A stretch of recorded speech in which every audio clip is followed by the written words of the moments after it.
আৰম্ভ হৈ গ'ল মুখ্যমন্ত্ৰীৰ কৃষি সা-সঁজুলি যোজনা আৰু এই যোজনাৰ জৰিয়তে প্ৰত্যেকজন কৃষকে লাভ কৰিব 5,000কৈ টকা আৰু ইতিমধ্যে কিন্তু প্ৰত্যেকটো জিলাতে ইয়াৰ আবেদন পত্ৰ বিতৰণ কৰি থকা হৈ আছে গতিকে আপুনি যদি এজন কৃষক হয় তেনে ক্ষেত্ৰত কিন্তু আপুনিও এই আঁচনিৰ জৰিয়তে লাভ কৰিব পাৰিব 5,000 টকা তো কেনেকৈ আপোনালোকে লাভ কৰিব সবিশেষ জানিবলৈ ভিডিওটো সম্পূৰ্ণকৈ চাই থাকিব লগতে ফৰ্মখন আপোনালোকে কেনেকৈ ডাউনলোডিং কৰিব বা ফৰ্মখন আপোনালোকে ক'ৰ পৰা সংগ্ৰহ কৰিব আৰু ক'ত যায় আপোনালোকে ফৰ্মখন জমা দিব লাগিব সবিশেষ জানিবলৈ ভিডিওটো সম্পূৰ্ণকৈ চাব লগতে ভিডিওটো ভাল পালে নিশ্চয় লাইক আৰু চেনেলটো সাবস্ক্ৰাইব কৰিবলৈ পাহৰি নাযাব সব ফ্ৰেণ্ডক আপোনালোকে দেখিবলৈ পাইছে ইয়াতে মুখ্যমন্ত্ৰী কৃষি সা-সঁজুলি যোজনা অসম বুলি উল্লেখ কৰা হৈছে এতিয়া আপোনালোকে কেনেকৈ সুবিধাসমূহ পাব এই বিষয়ে ইয়াতে উল্লেখ কৰা হৈছে সব প্ৰথমতে আছে এক নম্বৰত আছে প্ৰতিজন কৃষকক 5,000 টকা প্ৰদান কৰা হ'ব অৰ্থাৎ আপুনি যদি এজন কৃষক হয় আৰু আপুনি যদি এই আঁচনিৰ বাবে আবেদন কৰে তেনে ক্ষেত্ৰত আপুনি 5,000 টকা লাভ কৰিব কিন্তু ইয়াতে এটা কথা বিষয় আপোনালোকে মন কৰিব হিতাধিকাৰীৰ সংখ্যা হ'ব মুঠ 5 লাখ অৰ্থাৎ অসমৰ মুঠ 5 লাখ কৃষকক এই যি 5,000 টকা এই টকাটো প্ৰদান কৰিব গতিকে আপোনালোকে সকলোৰ আগতীয়াকৈ আবেদন কৰিলে আপুনি এই টকা পোৱাটোৰ চান্স বেছি থাকিব গতিকে আপুনি ভিডিওটো সম্পূৰ্ণকৈ চাই থাকক অন্যথা কিন্তু আপোনালোকে ফৰ্মখন লাভ নকৰিব যেনক এতিয়া চাওক তাৰ পিছত কোৱা হৈছে যে সাহায্য হৈছে খেতিৰ সঁজুলিৰ বাবে বা খেতিৰ সঁজুলি ক্ৰয় কৰাৰ বাবে এই সাহায্য দিয়া হ'ব ঠিক আছে তাৰ পিছত কৈছে হিতাধিকাৰীৰ একাউণ্টত ইলেক্ট্ৰনিক ট্ৰান্সফাৰৰ জৰিয়তে প্ৰত্যক্ষ লাভ হস্তান্তৰৰ ওপৰত আঁচনি ৰূপায়ণ কৰা হ'ব অৰ্থাৎ আপোনালোকে যি টকা 5,000 টকাটো লাভ কৰিব এই টকাটো আপোনাৰ ডাইৰেক্ট বেংক একাউণ্টত ডিবিডিৰ মাধ্যমে প্ৰদান কৰা হ'ব তো যেনক এতিয়া চাওক এই আঁচনিৰ কিন্তু আপোনালোকে চাওক লাভালাভসমূহ আছে তাৰপিছত যোগ্যতা আছে কি নথিপত্ৰ লাগিব সকলো আছে তো এতিয়া চাওক মই আপোনালোকক দেখুৱাম যে আপোনালোকে ফৰ্মটো কেনেকৈ ফিল আপ কৰিব লাগিব হেতু মই দেখুৱাম তাৰ আগতে এই আঁচনিৰ সকলো ডিটেইলছ মই আপোনালোকক ভালকৈ বুজাই দিবলৈ চেষ্টা কৰিম তাৰ পিছত মই আপোনালোকক দেখুৱাম যে আপোনালোকে ফৰ্মখন কেনেকৈ ডাউনলোডিং কৰিব লাগিব বা কেনেকৈ আপোনালোকে ফৰ্মখন ফিল আপ কৰিব লাগিব ওকে এতিয়া চাওক এই আঁচনিৰ লাভালাভসমূহ কি বা আপোনালোকে এই আঁচনিৰ জৰিয়তে কি লাভ কৰিব কি সুবিধা লাভ পাব ঠিক আছে প্ৰথমতে কোৱা হৈছে এই আঁচনিৰ জৰিয়তে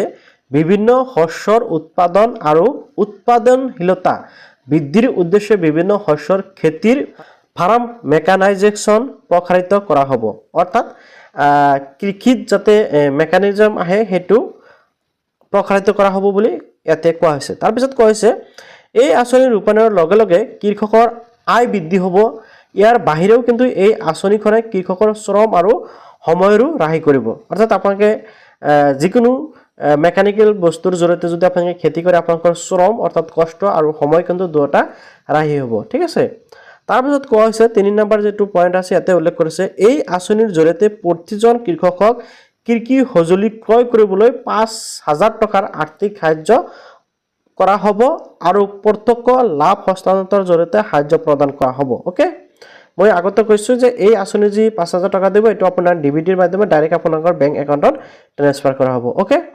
তাৰ পিছত কৈছে এই আঁচনিখনে কৃষকৰ বৈজ্ঞানিক কৃষি সঁজুলি ক্ৰয় কৰাত উৎসাহিত কৰিব বৈজ্ঞানিক খেতি পদ্ধতি প্ৰসাৰিত কৰিব এনেকৈ উল্লেখ কৰা আছে তাৰ পিছত কৈছে এই আঁচনিখনে কৃষকৰ পথাৰলৈ প্ৰযুক্তিৰ হস্তান্তৰ সহায় কৰিব ওকে তো এইখিনি আপোনালোকে নিশ্চয় বুজি পালে এতিয়া চাওক আপোনালোকে আবেদন প্ৰক্ৰিয়া লগতে যোগ্যতা ইয়াত আছে নথিপত্ৰৰ কথা উল্লেখ আছে ধৰি লওক আপোনালোকে যদি আবেদন কৰিব বিচাৰে তেনে ক্ষেত্ৰত আপোনালোকৰ কি নথিপত্ৰৰ প্ৰয়োজন হ'ব ইয়াতে চাওক নথিপত্ৰত মই ক্লিক কৰিলো এটা চাওক কৈছে 1 নম্বৰত আধাৰ কাৰ্ড 2 নম্বৰত আছে বাসস্থানৰ প্ৰমাণপত্ৰ 3 নম্বৰত আছে জাতিগত প্ৰমাণপত্ৰ অৰ্থাৎ অনুসূচিত জাতি বা অনুসূচিত জনজাতি হলে আপোনালোকে প্ৰমাণপত্ৰ দিব লাগিব বয়সৰ প্ৰমাণ কৃষি ভূমিৰ প্ৰমাণ বেংক একাউণ্টৰ সবিশেষ ৰেশন কাৰ্ড পাছপোৰ্ট আকাৰৰ ফটো মোবাইল নম্বৰ আন্ডাৰটেকিং ইত্যাদি এতিয়া এই আন্ডাৰটেকিং ফৰ্মটো কিন্তু আপোনালোকক মই প্ৰদান কৰি দিম আপোনালোকে চিন্তা কৰিব নালাগে তো এতিয়া চাওক বেসিক্যালি যদি আপুনি এজন কৃষক হয় আৰু আপুনি যদি ইয়াৰ বাবে আবেদন কৰিব বিচাৰে আপোনালোকৰ কি ডকুমেন্টছ লাগিব প্ৰথমতে আপোনালোকৰ আধাৰ কাৰ্ড থাকিব লাগিব বেংক একাউণ্ট থাকিব লাগিব ওকে তাৰ পিছত আপোনালোকৰ মাটিৰ যি ডকুমেন্টছ সেই ডকুমেন্টছ কিন্তু লাগিব আপোনালোকৰ খাজনা ৰচিদ হওক বা অন্য যিকোনো ডকুমেন্টছ লাগিব মেইনলি আপোনালোকৰ এই তিনিটা ডকুমেন্টছ হলে আপোনালোকে ইয়াৰ বাবে আবেদন কৰিব লাগিব অন্য যি ডকুমেন্টছৰ কথা কৈছে এইসমূহ ইমান প্ৰয়োজনীয় নহয় ঠিক আছে বাট আপোনালোকৰ Aadhaar card voter card bank account ration card হলে হ'ব নহলে হ'ব এই কেইটা ডকুমেন্টছ হলে আপোনালোকে অতি সহজতে ইয়াৰ বাবে আবেদন কৰিব পাৰিব আৰু 10 নম্বৰৰ যেটো আন্ডাৰটেকিং আছে এটো হলে এটা ফৰ্ম মই আপোনালোকক প্ৰভাইড কৰি দিম আপোনালোকে চিন্তা কৰিব নালাগে দেন আপোনালোকে দেখিব আছে যোগ্যতা এতিয়া যোগ্যতা আপোনালোকে যদি আবেদন কৰিব বিচাৰে তেনে ক্ষেত্ৰত কি যোগ্যতা লাগিব এতিয়া চাওক হিতাধিকাৰী অসমৰ এজন আৱাসী কৃষক হ'ব লাগিব এই আঁচনিৰ অধীনত কেৱল ক্ষুদ্ৰ আৰু প্ৰান্তীয় কৃষকে এই সুবিধা লাভ কৰাৰ বাবে যোগ্য হিতাধিকাৰীৰ বয়স মিনিমাম 21 বছৰ বা অধিক হ'ব লাগিব অৰ্থাৎ আপুনি যদি ইয়াৰ বাবে আবেদন কৰিব বিচাৰে বয়স কমেও 21 বছৰ হ'ব পাৰিব তেওঁ বা তাই একেৰাহে কমেও 3 বছৰ খেতিৰ লগত জড়িত থাকিব লাগিব এই যেসমূহ আছে এইসমূহ আপোনালোকে বেসিক্যালি আপোনালোকে এইসমূহ যি ক্ৰাইটেৰিয়া আছে আপোনালোকে সম্পূৰ্ণ কৰিব পাৰিব আঁচনিৰ অধীনত সকলো কিষাণ ক্ৰেডিট কাৰ্ড বা কেচিচি দ্বাৰা আবেদন কৰিব পাৰিব ঠিক আছে আপোনাৰ যদি কিষাণ ক্ৰেডিট কাৰ্ড আছে তথাপি আপুনি আবেদন কৰিব পাৰিব আবেদনকাৰী হিতাধিকাৰীৰ লাইভ বেংক একাউণ্ট থাকিব লাগিব অৰ্থাৎ bank account active bank account থাকিব লাগিব আঁচনিৰ অধীনত প্ৰতিটো পৰিয়ালৰ এজন কৃষকে এই সুবিধাৰ বাবে যোগ্য হ'ব ঠিক আছে এই আঁচনিৰ অধীনত ন্যূনতম খেতি 1 একৰ বা 3 বিঘা হোৱা ভাড়াতীয়া কৃষক বা আপোনাৰ যিকোনো আপুনি মাটি যদি বন্ধ কৰি ৰাখিছে বা যিকোনো প্ৰকাৰে আপুনি যদি খেতি কৰিছে তথাপিও কিন্তু আপোনালোকে ইয়াৰ বাবে আবেদন কৰিব পাৰিব ওকে এতিয়া চাওক আপোনালোকে সকলো হৈ গল এতিয়া আপোনালোকে আবেদন কেনেকৈ কৰিব সেই বিষয়টো বুজাই দি আছো যদি আপোনালোকে এই আঁচনিৰ বাবে আবেদন কৰিব বিচাৰে তেনে ক্ষেত্ৰত আপোনালোকৰ প্ৰয়োজন হ'ব এই ফৰ্মখন application form financial assist under মুখ্যমন্ত্ৰী কৃষি সাৰ সঁজুলি যোজনা এই যিখন ফৰ্ম এইখন ফৰ্ম মই আপোনালোকক প্ৰভাইড কৰিম যদি আপোনালোকে বিচাৰে যদি আপোনালোকে ফৰ্মখন বিচাৰে তেনে ক্ষেত্ৰত এতিয়া আপোনালোকে চেনেলটো সাবস্ক্ৰাইব কৰক আৰু কমেন্টত জনাই দিয়ক ফৰ্মটো লাগিবলৈ ঠিক আছে আপোনালোকে চেনেলটো সাবস্ক্ৰাইব কৰক লগতে কমেন্টত জনাই দিয়ক যে ফৰ্মটো লাগে আৰু আপোনালোকৰ বাবে মই মোৰ টেলিগ্ৰাম চেনেল আৰু হোৱাটছআপ চেনেলৰ লিংক ভিডিওৰ ডেসক্ৰিপচনত দি ৰাখিছো তাৰ পৰা আপোনালোকে কি কৰিব টেলিগ্ৰাম চেনেল আৰু হোৱাটছআপ চেনেল দুটা সাবস্ক্ৰাইব কৰি ৰাখিব লগতে ইউটিউব চেনেলটো সাবস্ক্ৰাইব কৰি ৰাখিব যদি আপোনালোকৰ ফৰ্মটো প্ৰয়োজন হয় আৰু কমেন্টত জনাই দিব মই টেলিগ্ৰাম চেনেল আৰু হোৱাটছআপ চেনেল এটো কাৰণতে সাবস্ক্ৰাইব কৰিবলৈ কৈছো কেতিয়াবা ফৰ্মটো মই ডাইৰেক্ট মোৰ টেলিগ্ৰাম চেনেল হোৱাটছআপ চেনেলত প্ৰভাইড কৰি থাকো গতিকে আপোনালোকে হোৱাটছআপ চেনেল আৰু টেলিগ্ৰাম চেনেল দুটা সাবস্ক্ৰাইব কৰি ৰাখিব যেনক এতিয়া আপোনালোকে ফৰ্মটো যদি লাগে নিশ্চয় সাবস্ক্ৰাইব কৰিব আৰু কমেন্টত জনাব এটা স্যাৰ ফৰ্মটো পোৱাৰ পিছত আপোনালোকে চাওক প্ৰথমত আছে এই নম্বৰত নেম অফ দা এপ্লিকেন্ট অৰ্থাৎ আপোনালোকৰ নিজৰ নাম দিব লাগিব ইয়াতে চাওক ফাদাৰছ নেম আপোনালোকে দিব আৰু যদি বিবাহিত মহিলা আছে ইয়াতে আপোনালোকে হাজবেণ্ড নেমত দিব পাৰিব গাঁৱৰ নাম দিব লাগিব ইয়াতে চাওক গাঁও পঞ্চায়ত বা বিচিডিসি নাম দিব লাগিব এৰিয়া বা এলেকাৰ নামটো দিব লাগিব এডিও সাৰ্কেল আপোনালোকৰ যেটো আছে সেই নামটো দিব লাগিব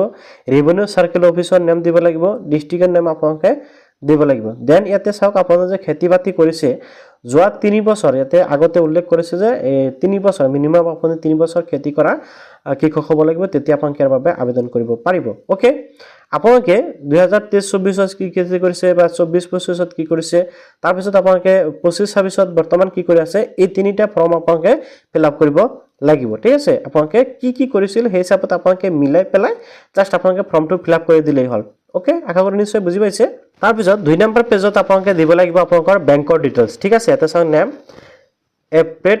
অন দা বেংক একাউন্ট আপোনালোকৰ বেংক একাউন্টত আপোনাৰ নাম কেনেকুৱাকৈ আছে হেতু দিব লাগিব বেংক একাউন্ট নাম্বাৰ বেংকৰ ব্ৰাঞ্চৰ নেম বেংকৰ আইএফএসচি কোড মোবাইল নাম্বাৰ আৰু ডিক্লাৰেচন আপোনালোকে দেখিব আছে এই ডিটেইলছটো দিব লাগিব ঠিক আছে তাৰ পিছত আপোনালোকৰ আন্ডাৰটেকিং ফৰ্ম যেটো হেতু মই আপোনালোকক এই যেটো দেখিব আছে ডিক্লাৰেচন এটো হল আন্ডাৰটেকিং ফৰ্ম আপোনালোকে হেকত আপোনালোকে কিন্তু সিগনেচাৰটো কৰিব লাগিব ওকে আৰু আপোনালোকে কিন্তু ফটো এক কপি ইয়াতে মাৰি দিব লাগিব ফটোটো ইয়াতে উল্লেখ কৰা নাই যদি আপোনালোকৰ ফটো এক কপি কিন্তু এই ফৰ্মত লগাই দিব লাগিব তো আশা কৰো আপুনি নিশ্চয় বুজি পাইছে সো আপুনি যদি মুখ্যমন্ত্ৰী কৃষি সাহায্য যোজনাৰ বাবে আবেদন কৰিব বিচাৰে এতিয়া চেনেলটো সাবস্ক্ৰাইব কৰি ৰাখক আৰু কমেন্টত জনাওক